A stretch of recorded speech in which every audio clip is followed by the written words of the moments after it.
is CGTN, China Global Television Network.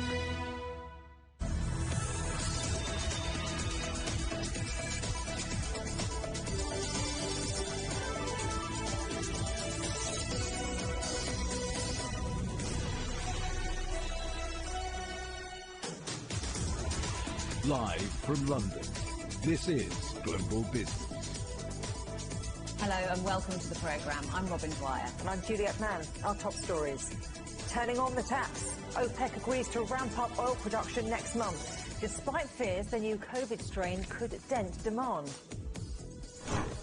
Germany announces a lockdown of the unvaccinated amid warnings that the Omicron variant could become Europe's dominant strain within weeks. The US Secretary of State meets his Russian counterpart as both warn against escalating tensions in Ukraine. And bless this train. A religious ceremony in Laos marks the opening of a new high-speed rail link with China. The world's most powerful oil producers have agreed to increase oil production as planned in January.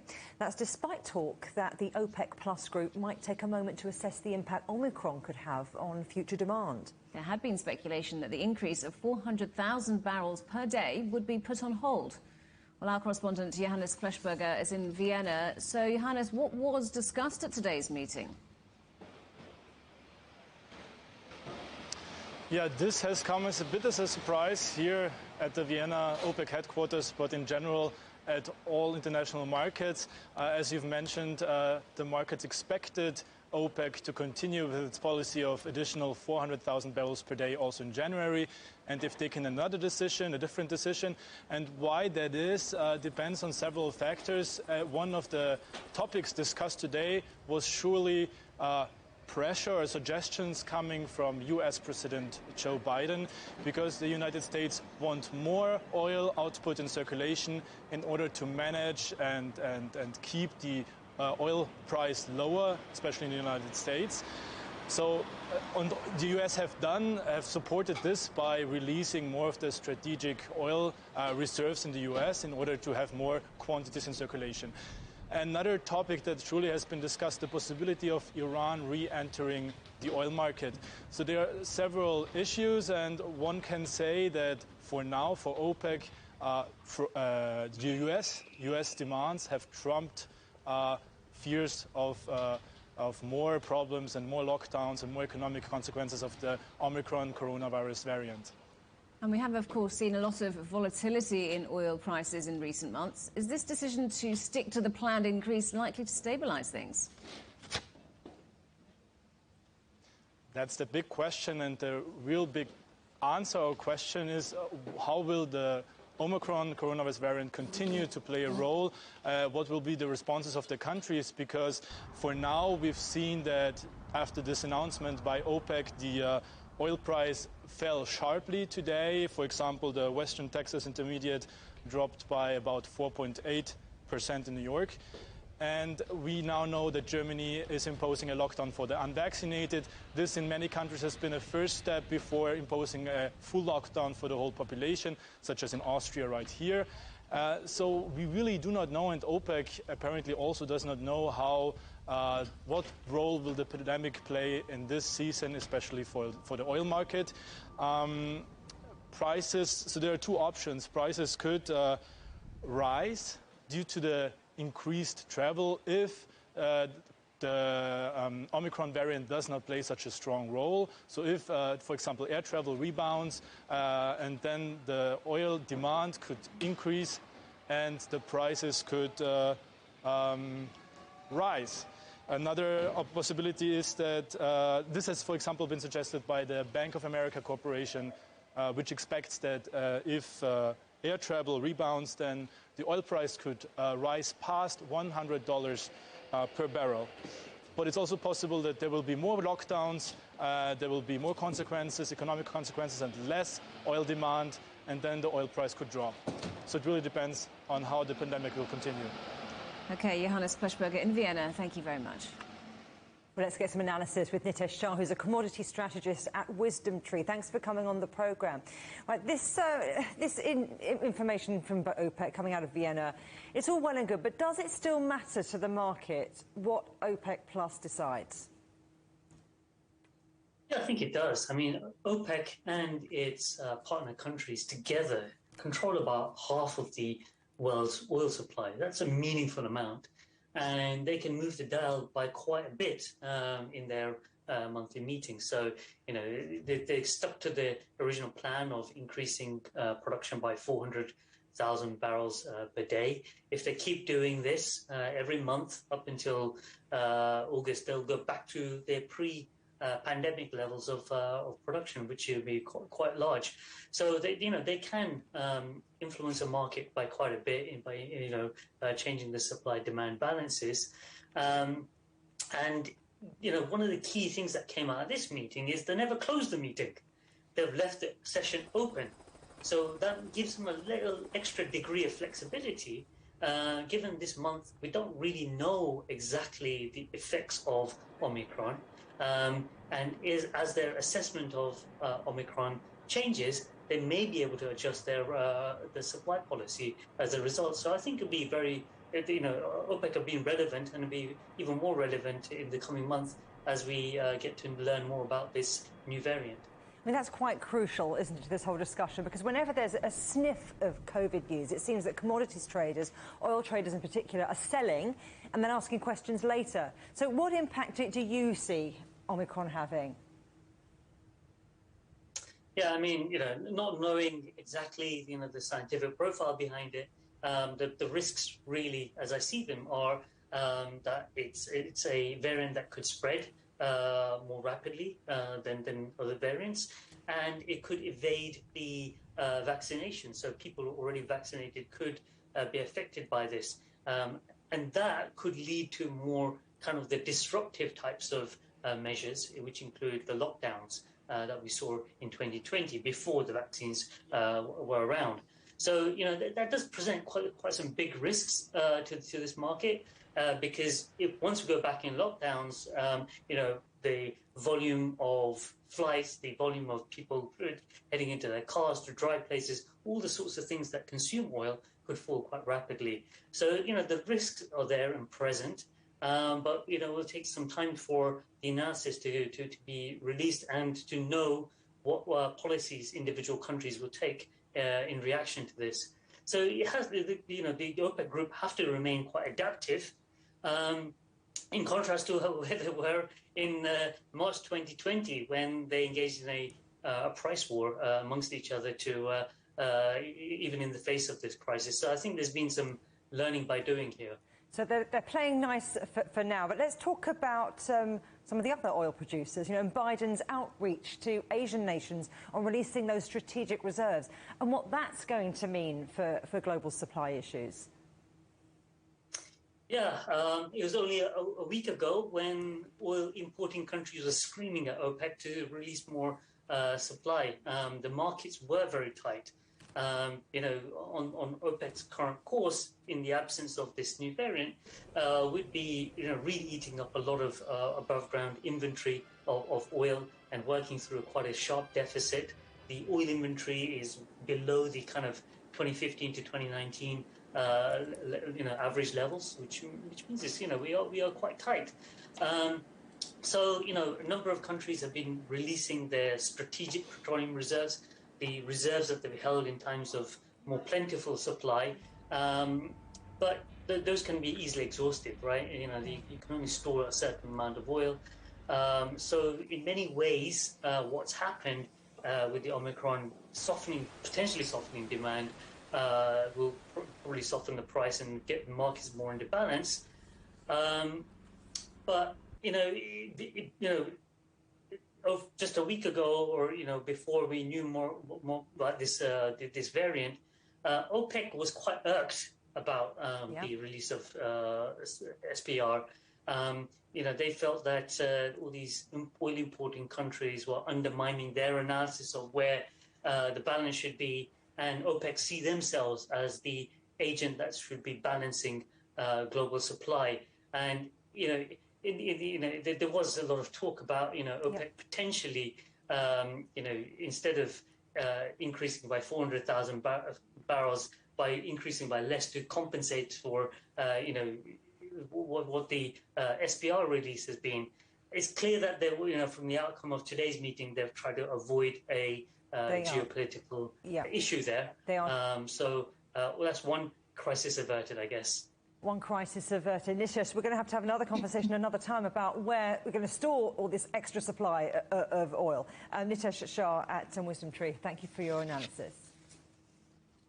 The United States has reported its first case of the Omicron variant. A fully vaccinated traveller tested positive for the new COVID strain after returning from a trip to South Africa. Well, let's talk to our correspondent, John Terrett in New York. Hello to you, John. So how are markets coping with Omicron so far? Hey, Juliet. Hey, Robin. My way of describing this to you is like a roller coaster. It's up and like in Blackpool, up and down, up and down. Seriously, that's the way it's been since Monday. And I think that is the way it's going to be until we get much more clarification about what this Omicron variant actually is and what it means for us all. Let's just look at the last couple of days trading. Now, on Friday, it was a half-day trading because of the Thanksgiving holiday, and the bosses were not there, but the markets fell by 1,055 points. The Dow fell by that amount in just that shortened day of trading on Friday. And oil was down about 12% because of a perceived lack of demand in the future because of the Omicron variant. Of course, some stocks did benefit, like Zoom, for example, did very well last Friday because it's a stay-at-home stock. And then you come to Monday, and the word on Monday on the street was, look, this is mild, the symptoms are not very serious, the companies who make vaccines are going to be able to come up with a tweak within about 100 days. So the market was strongly up on Monday. By Tuesday, we had negative comments in the FT from the head of Moderna saying he thought existing vaccines would struggle. We also had comments from the head of Pfizer in the FT on Monday saying that he thought his antiviral pill would work very well against this new variant. And then by Wednesday, yesterday, we had a lot of green around on the screen, and it all fell apart when the first case of Omicron turned up in California. And now we have breaking news here. In the last few minutes, we have a case in the state of Minnesota, in the Midwest of the country as well. So the markets are really reacting to every single piece of news. And so at the moment, the news about Minnesota hasn't seemed to have affected them too much. The Dow is presently ahead by 1.3%. The Nasdaq is actually flat, with Apple down 2% on a perceived weak demand for iPhone notion. And the S&P 500 is ahead at the moment by 0.8%.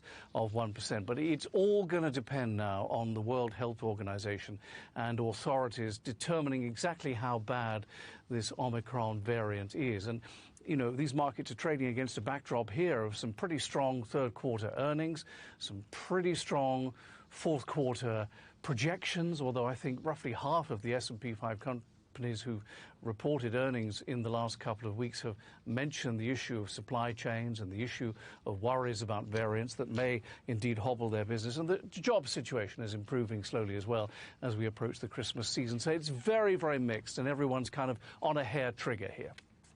And John, one of the effects of this new strain is that mask wearing is back for much of the country. How will consumers react? Yes. And how will it affect their behaviour? Well, again, I think we're going to have to wait and see. I mean, New York is the fullest that I have seen it for 2 years right now. It really is. We have tourists back in town from overseas. And, I mean, the commuter trains are really busy. I've never seen the transit hubs quite so busy now since the start of this pandemic.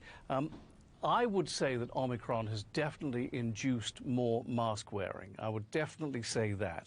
But I also think it's very important to point out that it's also led to a lot of confusion.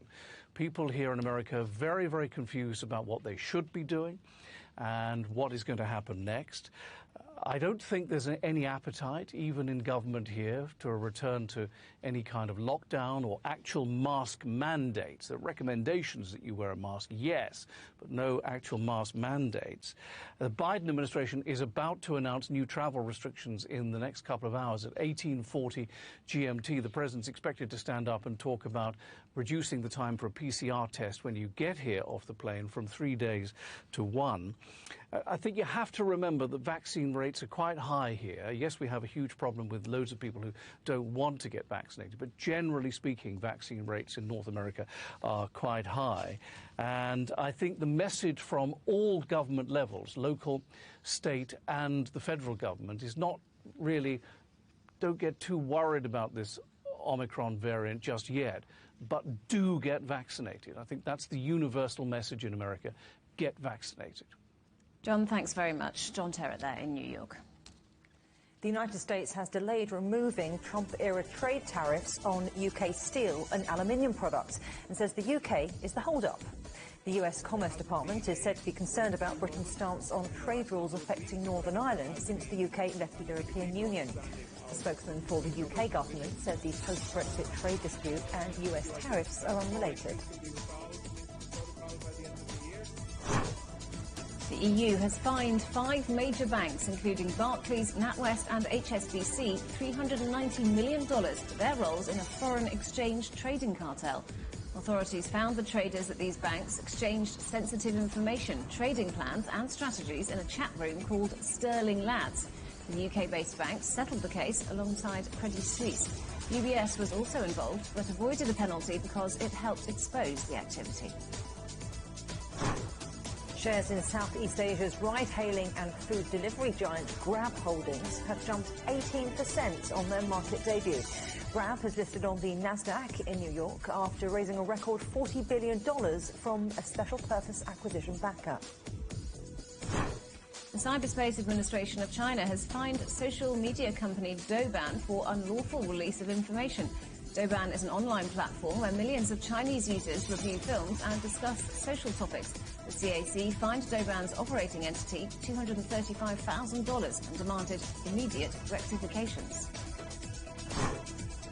Canadian outdoor wear company Canada Goose has been accused of bullying Chinese consumers and having an unfair returns policy.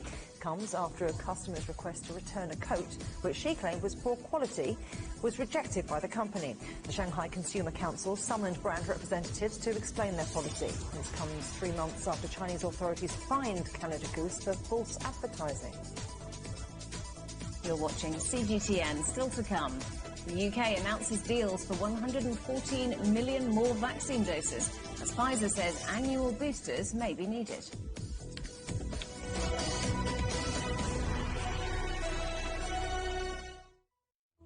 Search CGTN Europe wherever you get your podcasts to subscribe to The Agenda podcast. The Agenda with me, Stephen Cole, always gets to the heart of the story.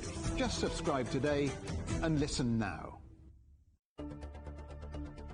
Events have consequences. Words create impact. One more offensive in a long line of battles that's been ongoing for more.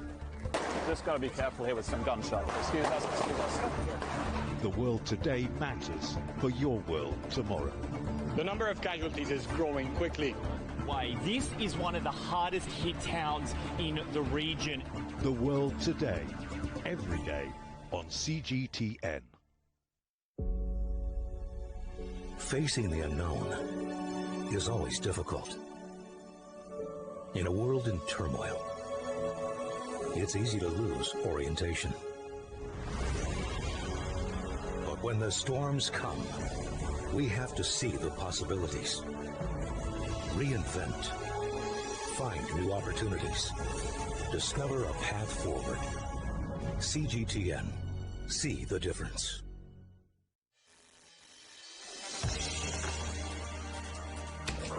The world has changed under the pressure of the pandemic. For many of us, life is returning to some kind of normal.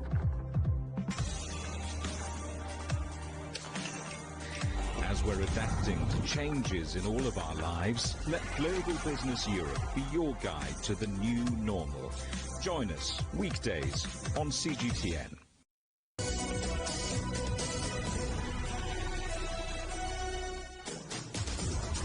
Welcome back. Do remember that CGTN is available to watch for free on all the major digital platforms, on Smart TV or online on Roku, Apple TV, Amazon Fire and Android TV, YouTube and Dailymotion, CGTN.com and the CGTN app. And in the UK, we're available 24 hours a day on Freeview.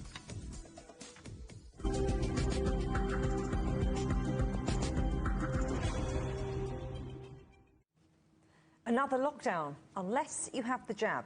Germany will impose restrictions on the unvaccinated as it seeks to break a dramatic surge in coronavirus infections. Outgoing Chancellor Angela Merkel has been in talks with the leaders of Germany's 16 states, along with her successor, Olaf Scholz, with compulsory jabs also on the agenda. Well, let's speak to our correspondent, Ryan Thompson, who's in Brussels. Hello there, Ryan. This is pretty big, but at the same time, you could say we saw this coming. Hi, Julia. Yeah, absolutely. For many weeks now, it's been on the table as leaders have discussed how to get a handle on a surge in COVID-19 infections that we've recorded in Germany, because really we are seeing numbers that were unimaginable during the second and third wave of the pandemic when, again, Germany was struggling at that time just to get a handle on it. But of course, the outgoing Chancellor Angela Merkel announcing alongside her likely successor and the 16 state leaders today that there will be some form of a lockdown for the unvaccinated portion of the German population because they are still posing a health risk to much of the population. What does that mean exactly? Well, they will be restricted from all parts of public life that aren't deemed to be essential. So sure, they can go grocery shopping or an urgent trip to the post office if needed, but they will not be able to enjoy going to the restaurant, getting a coffee, or going to see a cultural activity like a theater or museum. Angela Merkel really said this was essential in terms of being able to break the fourth wave of the pandemic, which she said Germany has not done yet, despite a slight dip in cases. Take a listen to her speaking just a little bit earlier. We will reserve access to cultural and recreational facilities and events throughout Germany only to those who have been vaccinated or have recovered from the virus. It's also possible to do an additional test for those with a complete vaccination plan. These rules also cover the retail trade, although supermarkets and other essential shops are excluded. Well, politicians have been pushing for this, Ryan, but what about the public and businesses? How are they likely to react?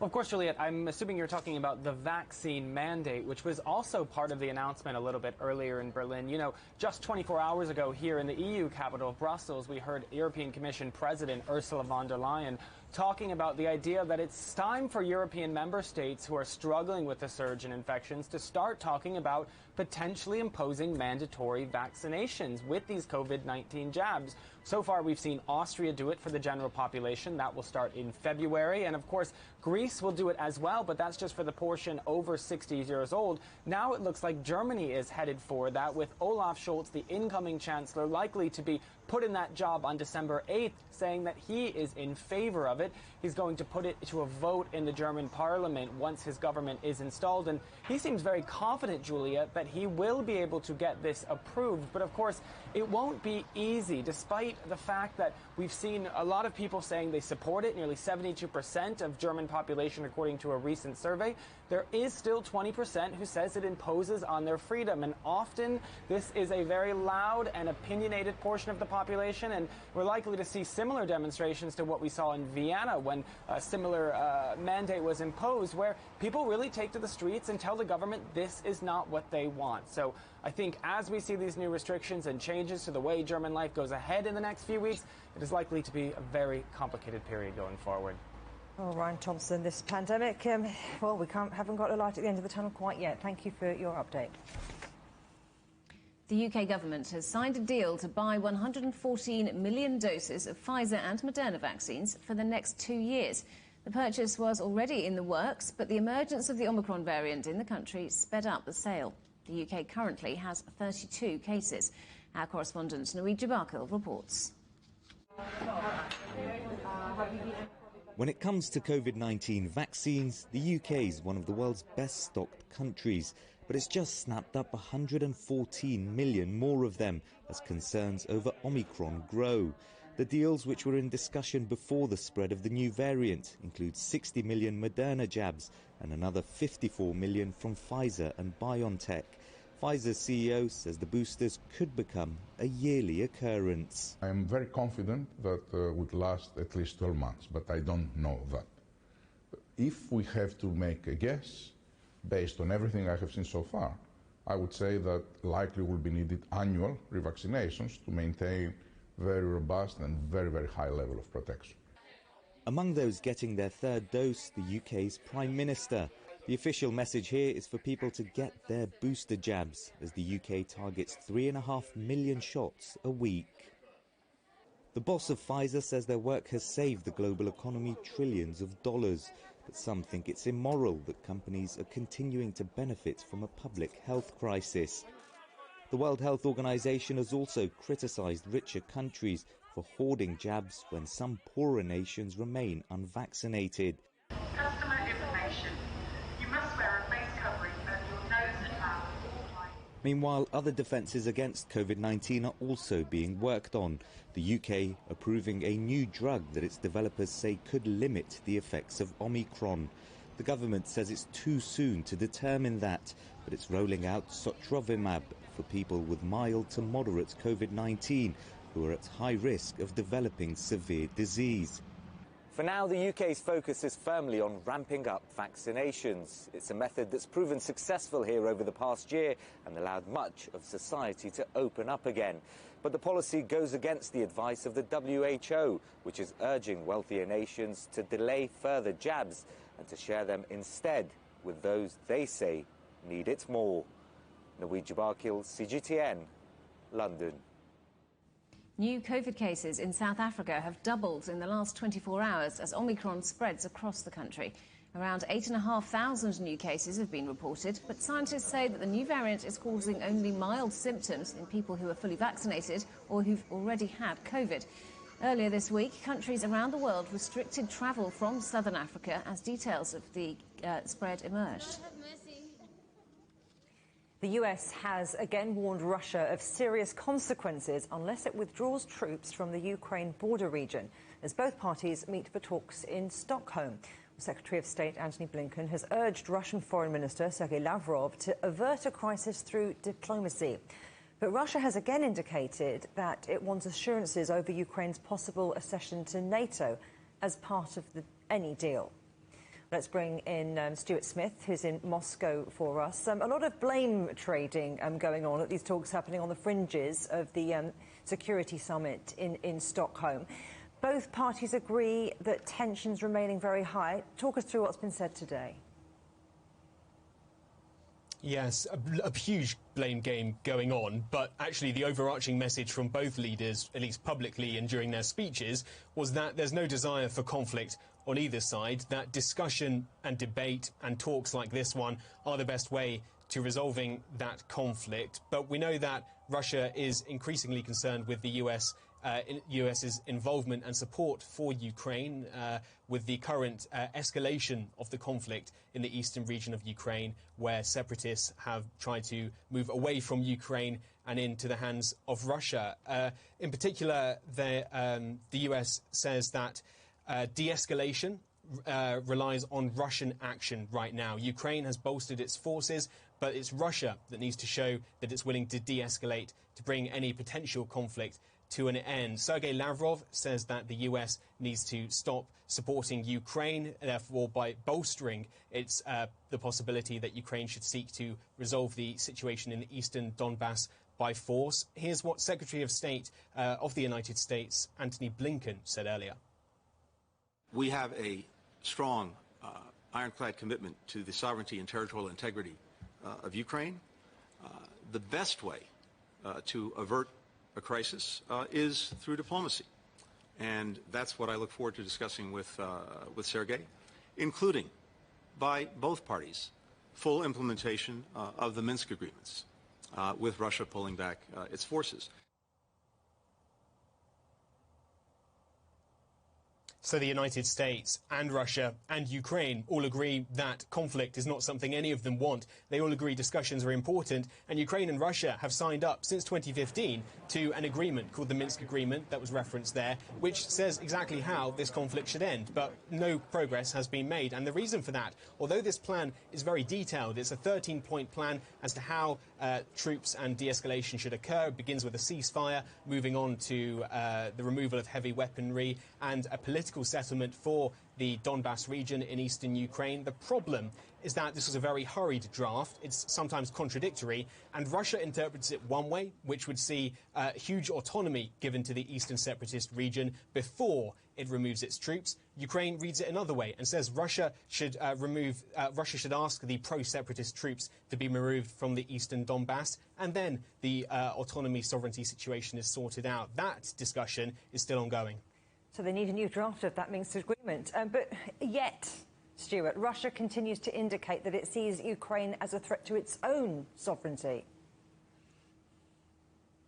Yes, US Secretary of State Antony Blinken on Wednesday called that laughable if it wasn't so serious. Russia worries about the huge build-up of Ukrainian troops on its border in the eastern part of Ukraine. It says half of Ukraine's army is positioned there. Ukraine estimates around 100,000 Russian troops are on the other side. Ukraine insists it's no threat. It just has no idea what Russia intends to do. It certainly, Ukraine says, has no intention of moving into the Donbass region to try and take that back through force, and the US agrees and says Ukraine shouldn't and will not. But Sergei Lavrov has another issue with all of this US support for Ukraine. We, as President Putin stated, do not want any conflicts. But if our NATO partners have stated that no one has a right to dictate to a country that would like to join NATO whether it can do or not, we can say that every country is able to define its own interests to guarantee the security. Yes, he's concerned that Ukraine is effectively facilitating NATO operations in Eastern Europe, and that's something that Russia is incredibly concerned about. Should Ukraine join NATO, it hasn't yet, although it has been promised a place in NATO. If it should join, Russia says that is a red line. The United States has not commented on exactly when that will happen, nor has NATO, but it is saying that the US has an ironclad commitment to the sovereignty and integrity of Ukraine and says Russia has no right to decide who can and cannot join the military alliance. Stuart Smith in Moscow, thank you. So, amid these heightened tensions, how close could Russia be to a military intervention in Ukraine? Let's talk now to Pavel Felgenhauer, who's a defence analyst at the Moscow-based Novaya Gazeta. Great to have you with us on the programme today. So, we have had a warning from Russia that military action in Ukraine is highly likely. Is a conflict in the region now inevitable? Though the possibility is there, it could be a winter campaign, possibly. That means a beginning somewhere in the end of January into February. That's a good time when everything is frozen on the land to go in. But Russian intentions are basically wider than Ukraine. As today, Lavrov, the Russian Foreign Ministry, issued a statement after the meeting with Blinken. So Lavrov repeated what Putin said in Moscow yesterday, that Russia is basically offering the United States and the West an ultimatum. That either the West agrees with Russia, begins immediate negotiations on a comprehensive security agreement which will secure Russian interests and Russian borders, and the West also in Europe, or there are going to be consequences, that Russia will take action. So Russia wants secure, ironclad guarantees that NATO will not expand. That's what Putin says, and Lavrov apparently repeated today to Blinken.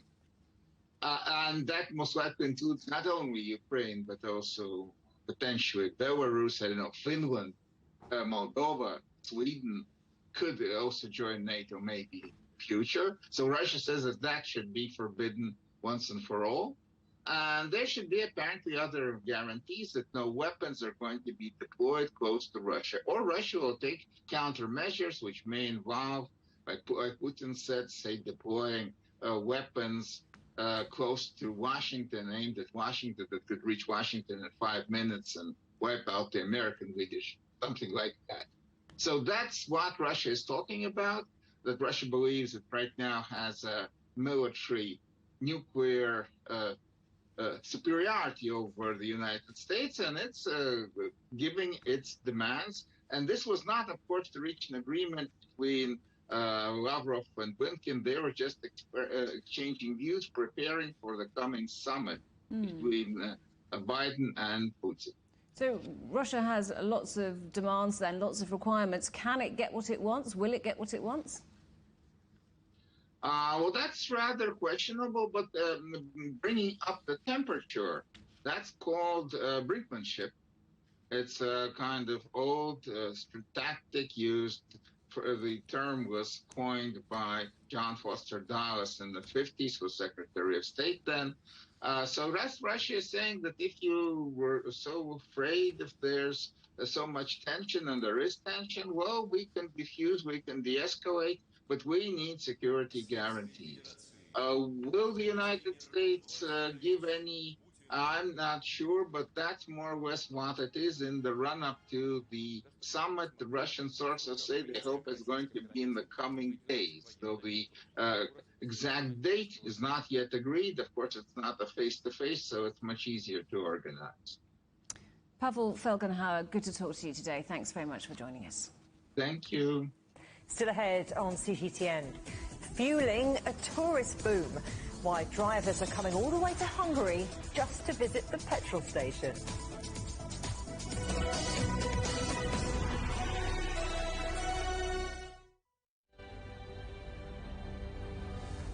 It's the first day in Germany that vaccination centers like this one are offering a third jab. There are fears there could be a fifth wave of COVID-19 cases. Market watchers have a keen eye on infection rates, safety and efficacy of COVID-19 shots. France closed schools in the first lockdown in spring last year. France has been a leader in vaccinating youngsters.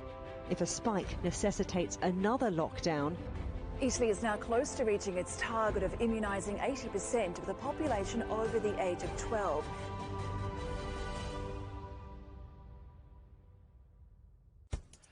On the agenda with me, Stephen Cole, we look up into space. We look down into data. We look at debt. We look at politics. We look at opioids, climate change. We look at all the issues that really matter around the world. But you matter too. We want to tell the stories you want to see and hear about. Make it your agenda.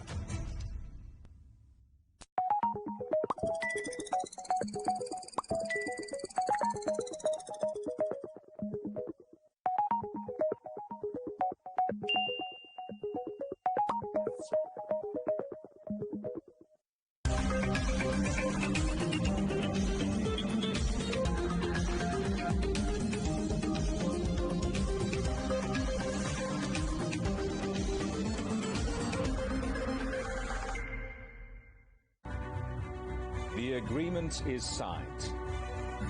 But what is the real deal now the UK has left the EU?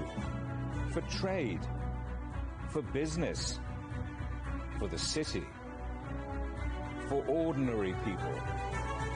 Make sense of Brexit with CGTN.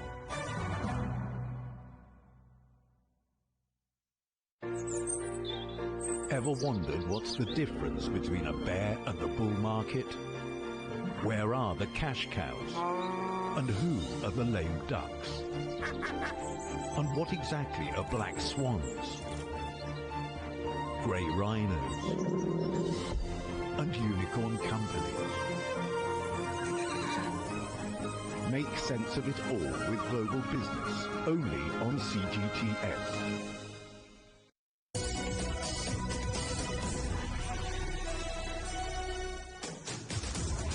Welcome back to Global Business with Robin Dwyer and me, Juliet Mann. President Xi Jinping says that to understand the China of today, you must first understand the Communist Party of China. Xi made the remarks in a speech to a forum on China taking place in Guangzhou. Established in 2013, the Understanding China Conference is one of the most important forums for learning about the thinking behind China's policies and strategies. China-Vietnam relations have come on leaps and bounds this year. That was the message from China's Foreign Minister Wang Yi as he held talks with his Vietnamese counterpart. Wang Yi reaffirmed China's support for Vietnam and its economic recovery from the COVID-19 pandemic. Vietnam's foreign minister thanks China for its help in fighting the virus. Beijing provided the country with the majority of its vaccines. China says it welcomes the European Union's global infrastructure partnership. The $340 billion Global Gateway Programme is widely seen as an alternative to China's Belt and Road Initiative. It aims to fund infrastructure projects for developing countries. China says the two initiatives are compatible. China welcomes all initiatives to help developing countries build infrastructure and promote common development. At the same time, we believe that different initiatives should not be mutually exclusive, but should work in coordination. China and the EU have a lot of consensus on connectivity. We can fully complement each other and jointly promote the interconnection between countries and the sustainable development of the world. New Zealand has become the latest country to send troops to the Solomon Islands. Rioting and looting broke out last week and the government requested international help. New Zealand military and police personnel will join an Australian-led force trying to restore order. Papua New Guinea and Fiji have also deployed troops to the South Pacific island. Former Austrian Chancellor Sebastian Kurz has announced he's quitting politics. Kurz left his government post earlier this year amid corruption allegations. He said becoming a father last month prompted his decision, alongside feeling persecuted. Parliamentary and criminal investigations against him are underway. The Turkish lira has hit another record low as a new finance minister is sworn into office.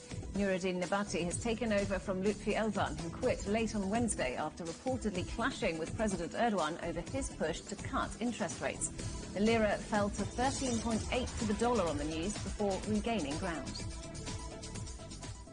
Turkey's currency crisis means many Turks are struggling to get by, but tourists are flocking to border towns to take advantage of the exchange rate.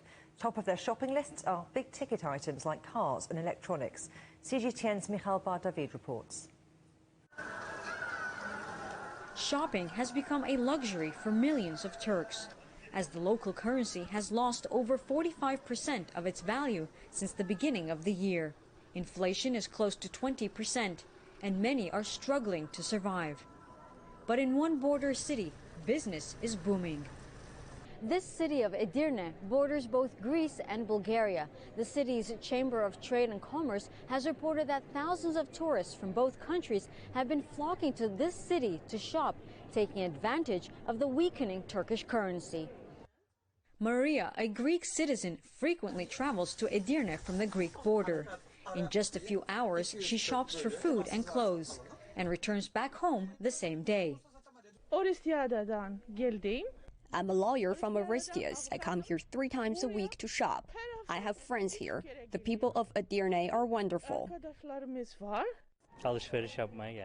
I shop here because the prices are much cheaper. It's more expensive in Bulgaria. I buy clothes and the ladies buy detergent and other products. We've even bought furniture. It's so much more affordable and the quality is better. We don't have items of this quality in Bulgaria.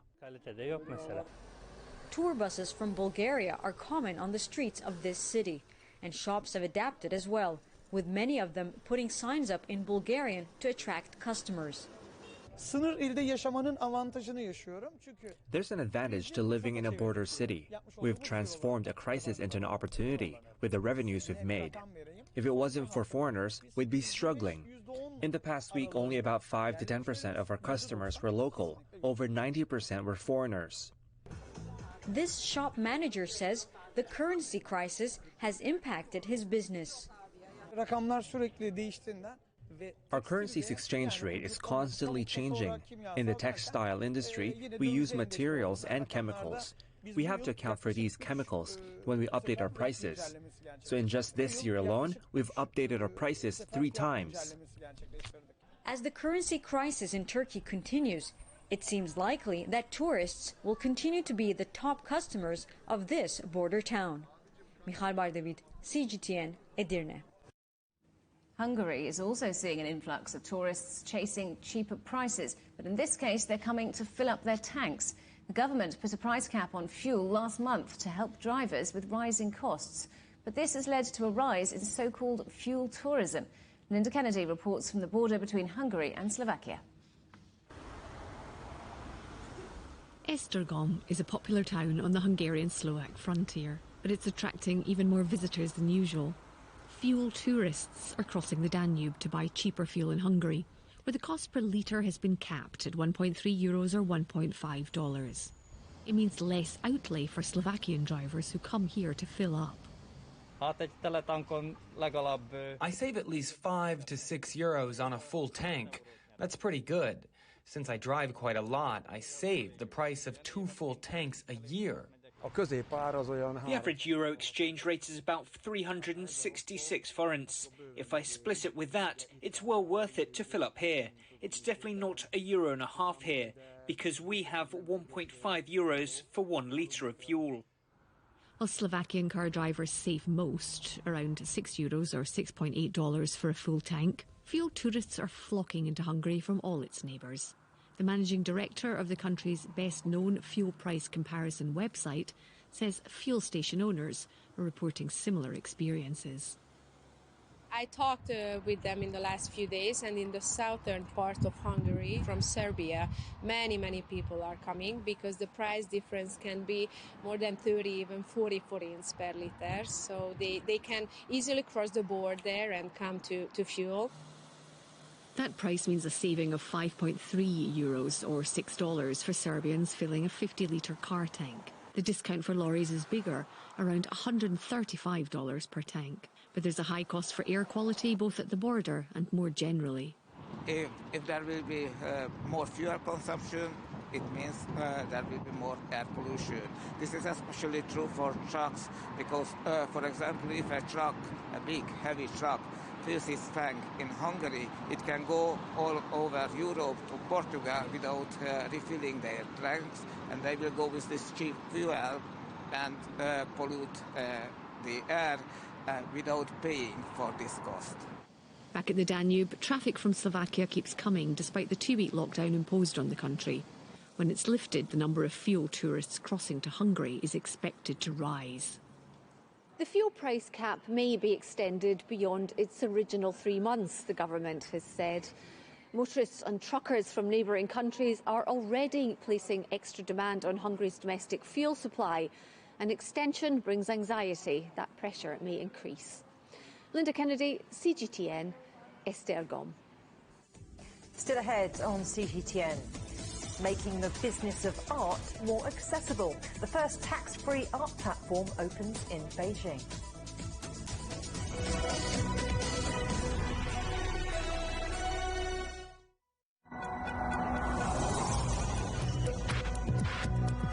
Each day, there are millions of stories. Each one can open new perspectives, new possibilities.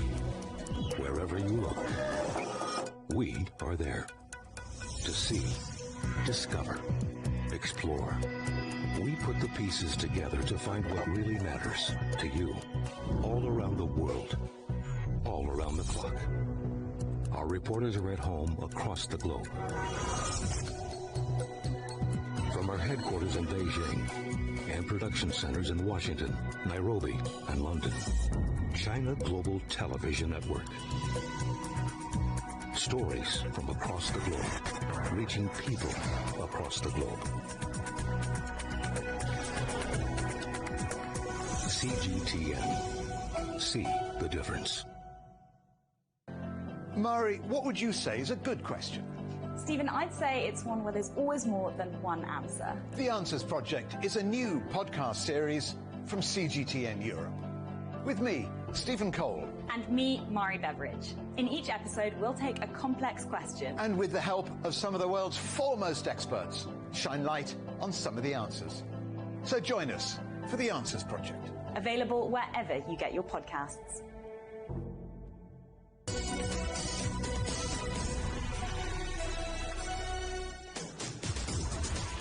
Welcome back to Global Business Europe.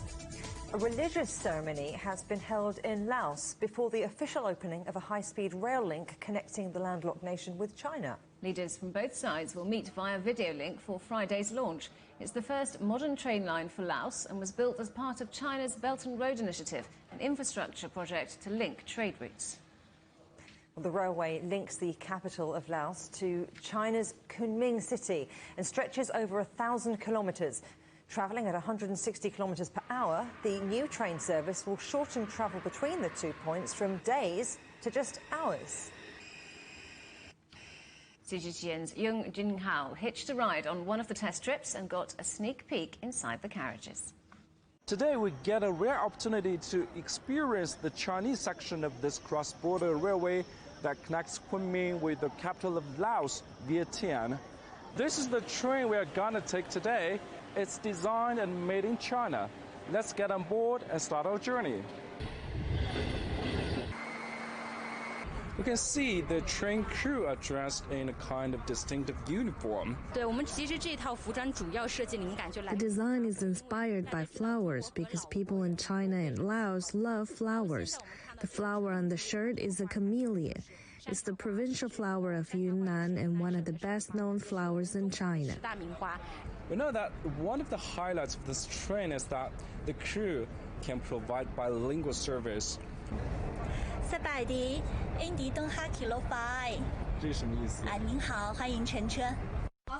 And we can see a lot of thought has gone into how to better serve passengers. For example, colorful Chinese knots are provided. Each color represents a passenger group with special needs.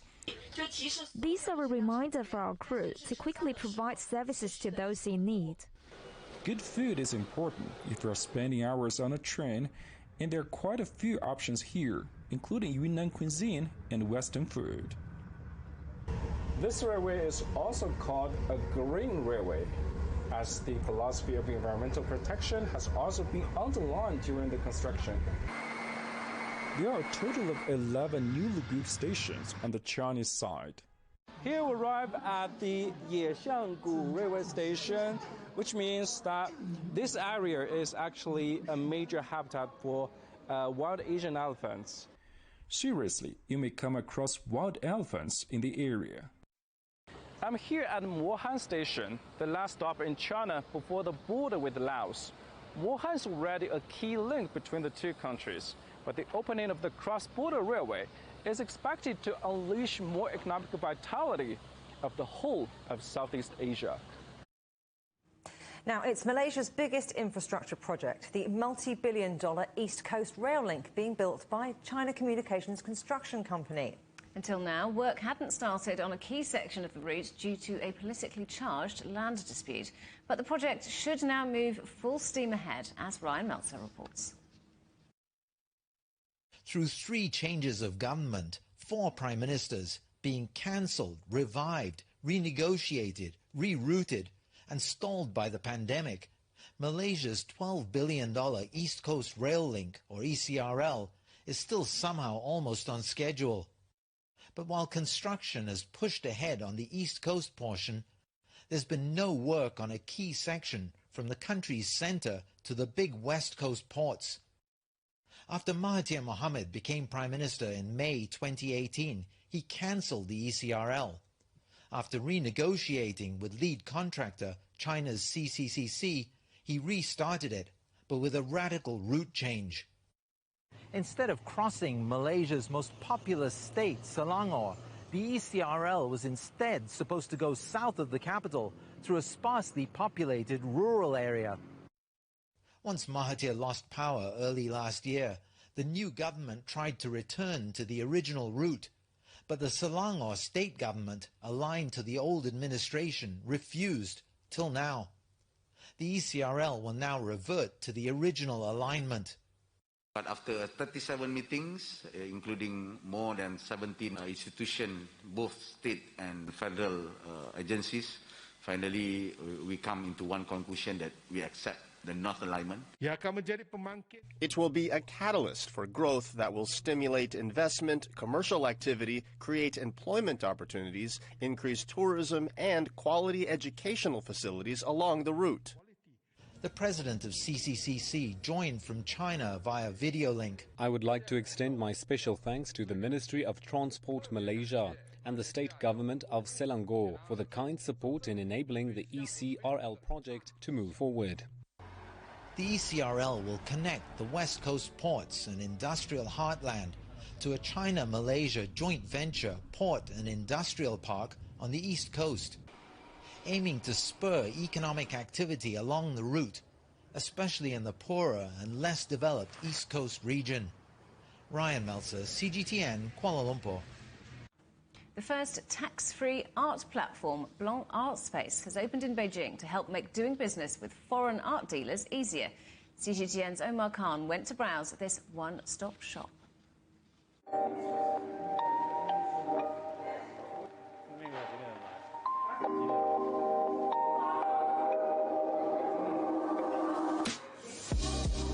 This is Blanc Art Space, the result of creative minds coming together from the fields of contemporary art, antiques, and more.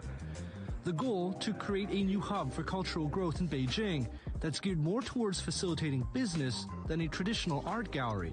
So we gather together and had a little brainstorm, and we think, why don't we provide a company that can provide like a one-stop service for everybody that covers every needs of clients. So that's how our company came about, and we cover from the space itself that you see here, storage, installation, consultation, etc. Having opened in late October, the art space has two main buildings, showcasing 14 international galleries from Europe, Asia, and of course China. Contemporary works and antiques are major features across the exhibitions. But perhaps the standout point for Blanc Art Group is its tax-free label, something that's fresh here in Beijing. We're located in the free trade zone in Shunyi. So what it means is when you have an artwork come in, it's a temporary import. It's actually not imported in China. So any works that you see here are tax-free. Right now, today you saw everything is tax-free. So if a client decides to purchase a work, that work stays within the zone and that is still tax-free. So that goes the same for storage as well. So that's for foreign galleries, that's a very important part because for them that gives them much less burden of bringing in expensive works per se to transact here. Another objective of the new art hub is to promote and develop global art exchanges. And that's being done within the Dangxia Art Space, an exhibition comprised of pieces that look to challenge the trivialities of daily life. My curation is kind of like stimulation with the artist. I want to stimulate what the kind of the cycle statements of the artist. I have to know them. I have to be like in the same page with them. Then I understand them. I can put them together. Cultural exchanges and the return of overseas relics is nothing new across China and its various art centers and institutes. And for art industry specialists like Chan, collaboration will be beneficial moving forward. It's flowing very smoothly. I think for Chinese artists, they are learning a lot from foreign artists too, and then I think vice versa. So I think the balance is quite strong, and we're learning from each other. I think by opening a space like this, I think it helps to add that extra touch for everybody. So, Omar Khan, CGTN, Beijing. Our main stories again. Turning on the taps. OPEC agrees to ramp up oil production next month, despite fears the new COVID strain could dent demand. Germany announces a lockdown of the unvaccinated amid warnings that the Omicron variant could become Europe's dominant strain within weeks. And the US Secretary of State meets his Russian counterpart as both warn against escalating tensions in Ukraine. And that's it for Global Business Europe. Thanks for watching. There's more on all of our stories at europe.cgtn.com, and do follow CGTN Europe on Twitter, Facebook and Instagram. We're on smart TV apps, Roku, Apple TV, Amazon Fire and Android TV, YouTube and Dailymotion, CGTN.com and the CGTN app. And in the UK, 24 hours a day on Freeview. Coming up next on CGTN, it's Africa Live. But we'll see you again tomorrow at same time, same place. From all the team here in London, from Robin and from me, goodbye. Goodbye.